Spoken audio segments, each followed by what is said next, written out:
Bonjour, bienvenue à tous, c'est Easy sur Adness TV, bienvenue sur la chaîne. Aujourd'hui, encore une vidéo d'étalonnage dédiée à ce mois d'octobre. Encore un petit détail aussi, je suis en train d'avancer, à développer notre formation sur l'étalonnage, quelque chose qui va aider à des gens qui sont dans le cursus d'apprendre l'étalonnage, à éviter de regarder plein de vidéos ailleurs avec plein d'informations, quelque chose qui va être assez concentré, accessible, qui va vous donner vraiment accès à découvrir le monde de l'étalonnage et à prendre votre projet à une autre étape. Mais pour continuer dans cette série de ce mois, aujourd'hui, on va parler de l'option de saturation. La saturation, c'est quelque chose qui est très important dans notre image. Comment créer une saturation qui va être filmique, qui va pas être digitale, quelque chose qui va nous donner une densité aussi dans notre image. Je vais te montrer les options qu'on a dans DaVinci Resolve avec des options qui sont complètement gratuites et aussi des options qui sont payantes avec Mononode, que j'aime beaucoup, que j'ai fait déjà une vidéo sur Mononode par rapport au skin tone. Donc si tu l'as pas vu, lien dans la description ou ici en haut, tu peux aller directement la voir. Mais voilà, le but aujourd'hui dans cette vidéo, explorer toutes les options, les modèles qu'on a dans DaVinci Resolve par rapport à la saturation et le rendu différent qu'ils peuvent nous apporter et comment toi tu prends cet avantage-là de ce savoir et utiliser la bonne saturation par rapport à ton projet. Donc sans trop tarder, let's go! Comment utiliser une saturation façon pro? Comme d'habitude, on a un petit cocktail de plusieurs plans qu'on a ici avec plusieurs modèles de caméra. Aujourd'hui, on va travailler avec cet exemple-là parce qu'on a une charte. Avant qu'on commence vraiment à bouger les niveaux de saturation dans DaVinci Resolve, je veux qu'à travers de cette vidéo, la première chose qu'on doit comprendre, c'est le modèle qu'on va utiliser comme saturation et quelle opération il va nous donner. Ensuite, on va comprendre aussi comment notre œil, à nous en tant qu'humain, aperçoit la saturation. Comme d'habitude, j'ai ici mon petit note graph. On a un CST in, on a dans le timeline level, on a un CST out, le DRT out qu'on a fait une vidéo là-dessus. Encore une fois, si tu n'as pas vu Color Management, je t'invite, lien dans la description, il y aura Color Management et j'ai fait aussi une vidéo qui explique sur le Open DRT que tu as également lien dans la description. On n'a aucun look qui est mis en place qu'on a fait la dernière fois. Pour cet exemple-là, je vais enlever le look. Donc, on a vraiment un CST in, CST out et voilà quelque chose de base. Donc, on va travailler aujourd'hui sur le nœud de la saturation et on va commencer à voir toutes les options qu'on a.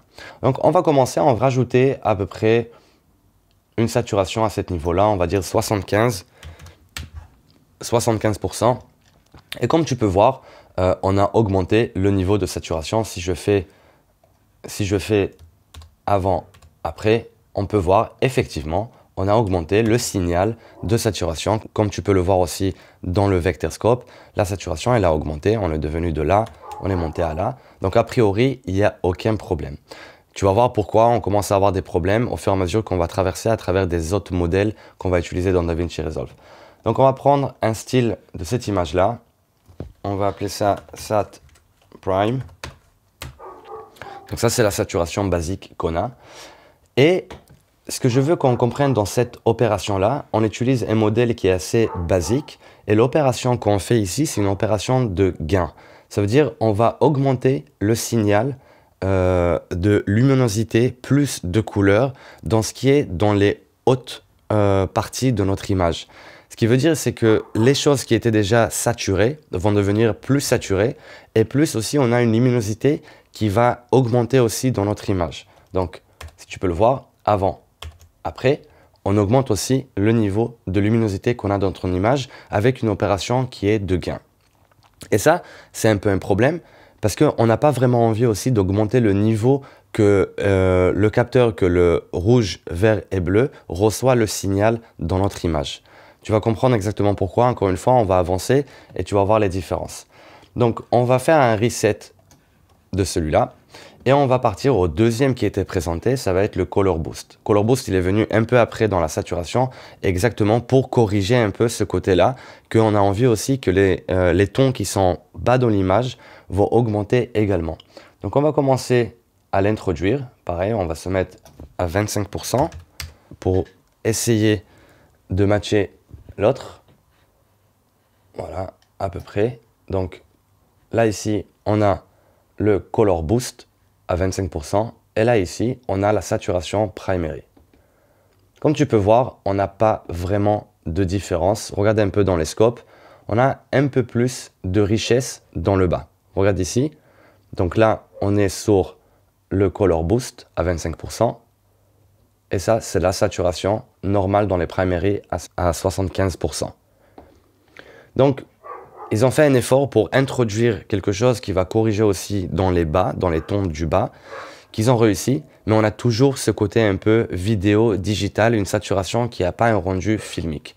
On va prendre aussi un style de cette image-là, on va l'appeler Color Boost.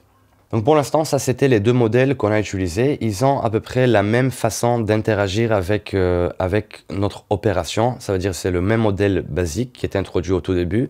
Et l'opération qu'on est en train de faire, c'est une opération de gain. Passez maintenant à la troisième option qui a été introduite un peu plus tard. Ça va être dans le niveau de HDR, dans le global, dans la saturation. Ici, on a déjà un autre modèle qui a été introduit qui va essayer de corriger en fait ce phénomène d'augmenter le niveau du gain. Et c'est là où tu vas voir vraiment la différence. On va l'augmenter pareil, on va faire la moitié 1.5. Et là maintenant, on va essayer de voir la différence entre la saturation normale qu'on a dans le primary et dans le HDR. Donc là, on a la saturation dans le primary. Là, on a la saturation dans le HDR. Et comme tu peux voir, effectivement, maintenant, on a quelque chose de beaucoup plus riche. Et c'est là où que je veux qu'on passe à la compréhension de comment notre œil humain va comprendre en fait la saturation. Donc, encore une fois, saturation avec le primary. Regarde en fait le niveau aussi de luminosité qui est reflété dans notre image. Et là, on va prendre le HDR, la saturation au même niveau à 1.5. Comme tu peux voir, on a une image qui, on va l'appeler ça, beaucoup plus dense. Ou dans une autre façon, on va appeler une saturation dans une thématique de subscrire, de réduire en fait la luminosité.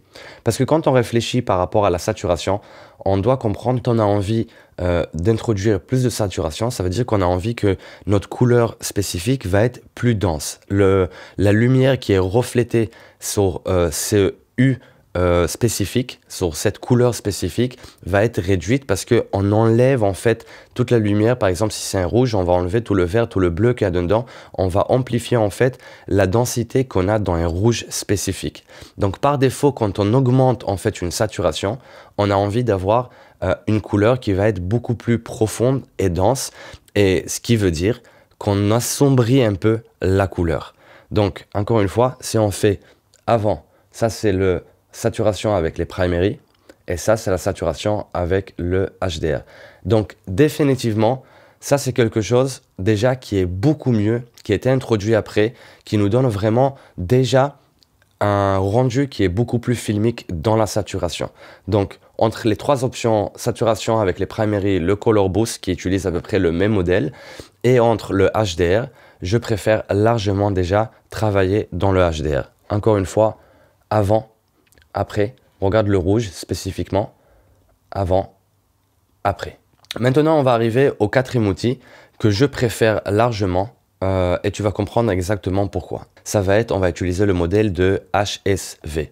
Et pour cela, on va utiliser clic droit sur le Color Space, HSV, et on va réduire le channel 1 et le channel 3 pour garder juste le S de la saturation du modèle de HSV. Donc, ce que ça va nous donner une opération qu'on aura beaucoup plus de maîtrise sur notre saturation.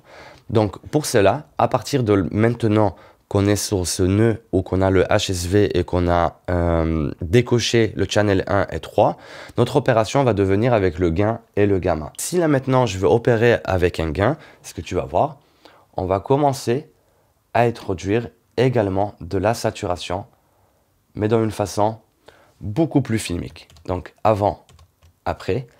Et là, on a presque une opération qui est complètement logique par rapport à notre saturation. C'est-à-dire là, on augmente vraiment juste un signal dans notre saturation sans toucher la luminosité de l'image et on a beaucoup plus de maîtrise. Laisse-moi aller un peu plus loin, à peu près par là, et regarde la différence avant, après. Et là, également, on augmente effectivement le signal dans la partie du gain. Qu'est-ce qui se passe maintenant si on veut amplifier le signal de la saturation, mais dans la partie plus basse de l'image? Pour cela, on va utiliser le gamma. Donc, si par exemple, je vais commencer à introduire la saturation dans le gamma, donc là, je tourne ma roulette de gamma, comme tu peux le voir.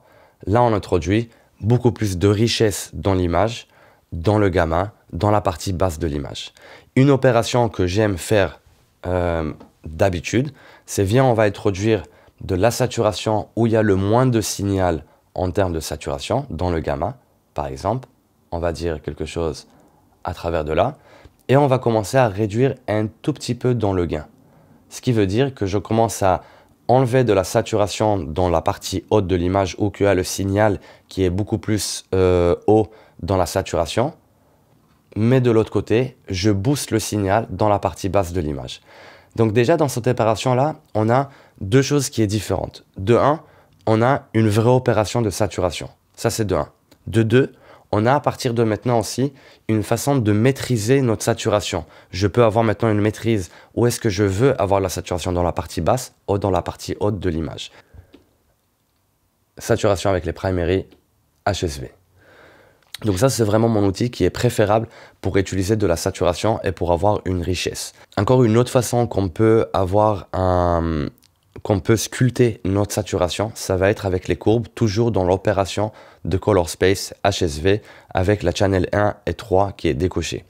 Donc si par exemple ici, je peux créer quelque chose, une petite courbe pour avoir une saturation dans le bas, augmenter de la densité, à peu près par là. Je peux également réduire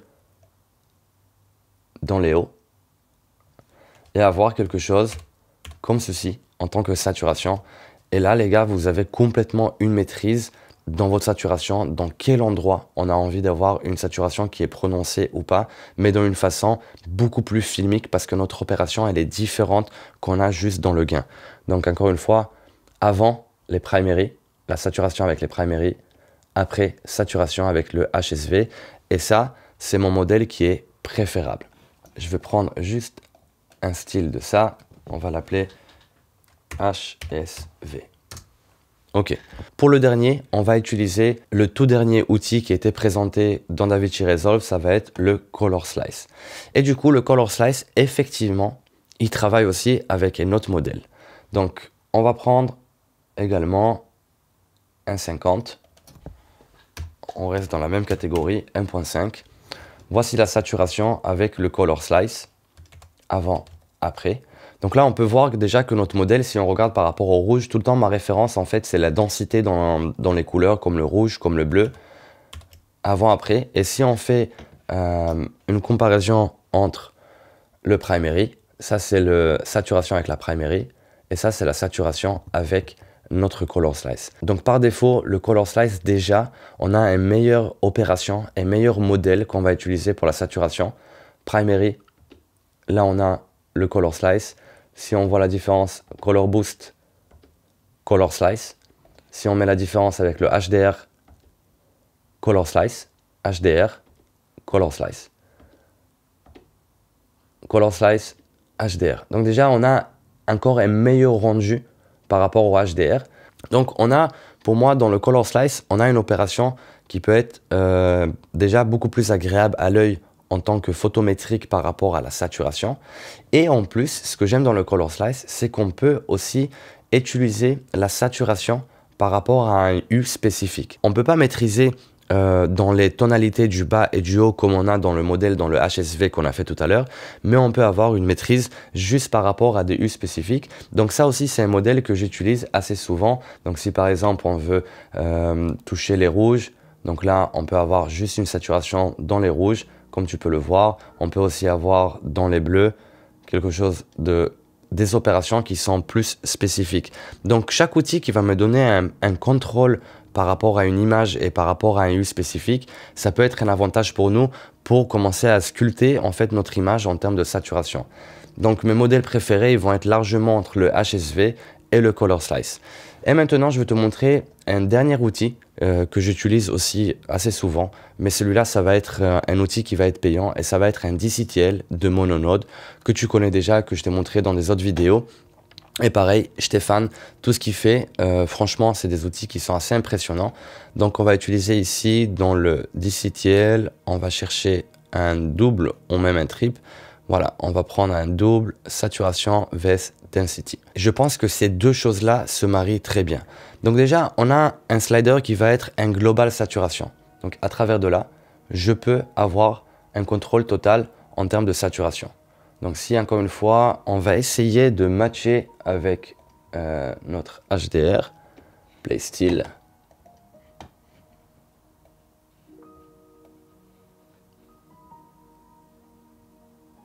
À peu près par là. Et je vais essayer de matcher quelque chose dans ce royaume-là. Donc ça, c'est déjà la saturation, juste le Global Sat avec le slider Global Sat dans le mononode. Et comme tu peux voir, franchement, ce résultat, il me plaît énormément. On a quand même une opération qui est beaucoup plus agréable à l'œil.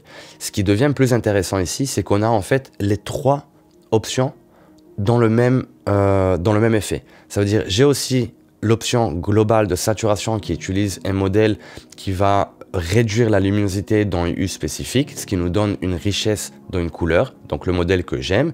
Mais en même temps, on a aussi l'avantage avec le Color Slice, donc on peut travailler chaque slider différemment. Par exemple, réduire du vert la saturation, l'introduire, ou tu as compris le jaune, etc.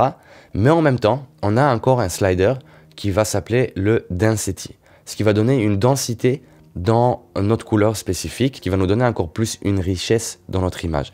Je vais te montrer, par exemple, si on prend le Global Density, on va commencer à introduire du densité dans notre image.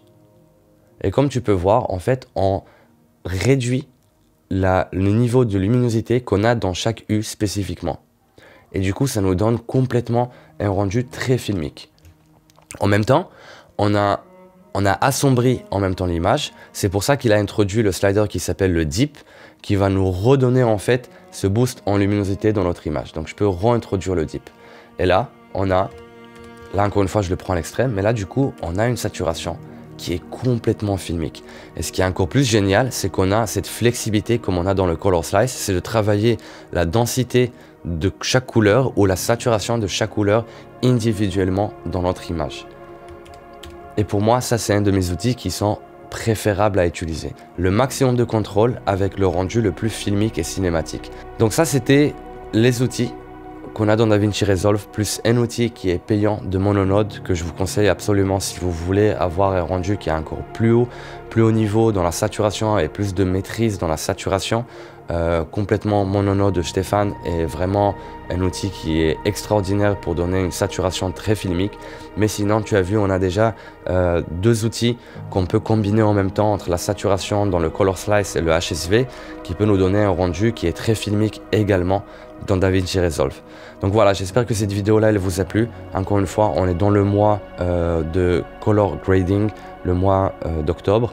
À partir du mois prochain, on va passer à 4 vidéos sur la cinématographie et comme ça on essaye en fait de s'enrichir en termes d'images en production et en post-production, comment on peut avoir des rendus qui sont beaucoup plus plaisants à l'œil.